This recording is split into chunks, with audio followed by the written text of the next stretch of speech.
अवसर दिया, मैं ज्यादा रेपिटेशन ना करते हुए सीधा बिल का विरोध करने के लिए खड़ा हुआ हूं।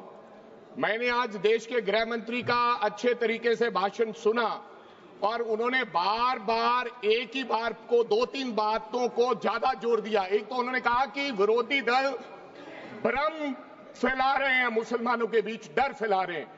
ये हमने फैलाया हुआ डर नहीं है। जब देश के मुसलमान को लगा कि देश में बीजेपी में 240 संसदों में एक भी मुसलमान सांसद नहीं है, हमारे लिए जगह नहीं है, तो वो डरने लगा। जब आपने कब्रिस्तान की बात की, आपने शमशान घाट की बात की, तो वो डरने लगा। जब गोधरा हुआ, जब मुजफ्फरनगर हुआ, जब दिल्ली हुआ, जब हरियाणा मेवात में दंगे हुए, तो देश का मुसलमान डरने लगा। और फिर क्या कहा गृह मंत्री साहब ने? आज गृह मंत्री साहब ने कहा कि 2013 का बिल अगर नहीं आता, यूपीए नहीं लेकर आती, तो आज इस बिल की जरूरत नहीं थी। क्यों बिल लाए? क्योंकि आपको पता चल गया कि देश का मुसलमान हमारा साथ नहीं दे रहा। हमने हथकंडे अपना लिए, हमने आरएसएस की नीति अपना ली, हमने डंडा अपना लिया, दंगे हो गए, लेकिन मुसलमान हमारे साथ आने के लिए तैयार नहीं है।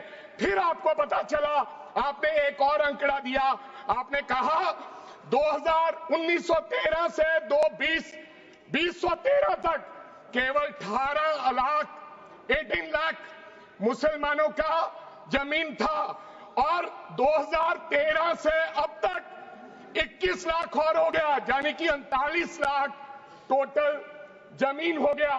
तो आपको किसी ने समझाया, मुसलमान को अगर आपके बस में करना है, ये आरएसएस की नीति नहीं अपनाएगा जितनी देर आप इनकी सास प्रणाली बंद नहीं करोगे, अगर वक्फ बोर्ड नहीं छीनोगे, अगर जमीनें नहीं छीनोगे, तब तक मुसलमान आपके सामने झुकने वाला नहीं है। जैसा आपने पंजाब में करने की कोशिश की, किसान झुका नहीं, पंजाब के लोग नहीं झुके, सिख नहीं झुके, तो आपने एमएसपी का झगड़ा आज तक डाला हुआ है कि किसान की सास प्रणाली बंद कर दो तो पंजाब अपने आप झुक जाएगा। आर्थिक जब झुक जाएगा तो हमारी ईन मान लेगा और हमारे साथ आ जाएगा। आदरणीय सर, आपने बार बार कहा, आज गृह मंत्री साहब ने कहा गवर्नमेंट प्रॉपर्टी पर किसी का अधिकार नहीं है, पंचायत की जमीन कोई दान नहीं दे सकता है। मैं आपको इसके पीछे लोचा क्या है, इसके पीछे छुपा हुआ राज क्या है? 1947 में जब बंटवारा हुआ था, 47 से लेकर 1954 तक सारी प्रॉपर्टी गवर्नमेंट के नाम हो गई थी। उसके बाद 1954 में एक्ट बना, तो वो एक्ट में सर्वे हुआ 1961 टू 1970। सर्वे किसने किया? कलेक्टर ने। अगर पंजाब की, हरियाणा की, हिमाचल की बात करूं तो डिविजनल कमिश्नर अंबाला बैठते थे, उन्होंने सर्वे किया, तहसीलदारों ने सर्वे किया, तो वक्फ बोर्ड को ये जमीन देने का काम किया।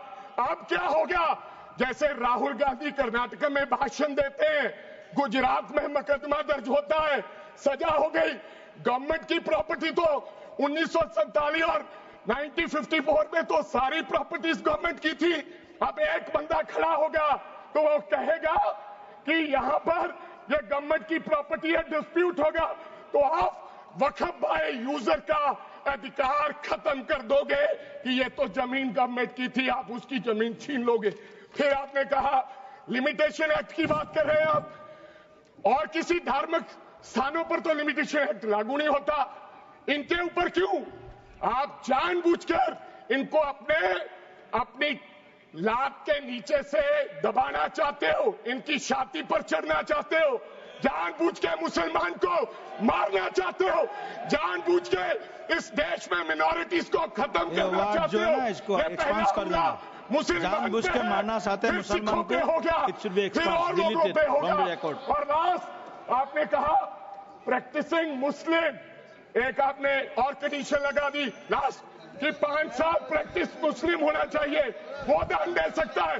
मैं सरदार हूं और ऐसी कई उदाहरणें हैं पंजाब के अंदर। अगर किसी मुस्लिम के पास कब्रिस्तान नहीं था, तो सरदारों ने अपनी जमीन देके कब्रिस्तान बनाए। ये कौन सा अधिकार है कि मैं किसी को चीज दान देना चाहता हूं? और इसको कौन बताएगा? रिजू साहब ये बताएंगे कि ये प्रैक्टिसिंग मुस्लिम है या नहीं है? ये सरासर अन्याय है। कल को श्रोमणी गुरुद्वारा प्रबंधक कमेटी 1925 का सिखों का जो एक्ट है, आप उसमें भी संशोधन करेंगे। आपको लगता है पहले मुस्लिम मारेंगे, फिर सिख मारेंगे, फिर क्रिश्चियन मारेंगे? ये आपकी सोच है और मैं बिल का विरोध करता words should be हूं। deleted from the record. These all words should be deleted from the record. Honorable Member Smita Uday Wagji. Smita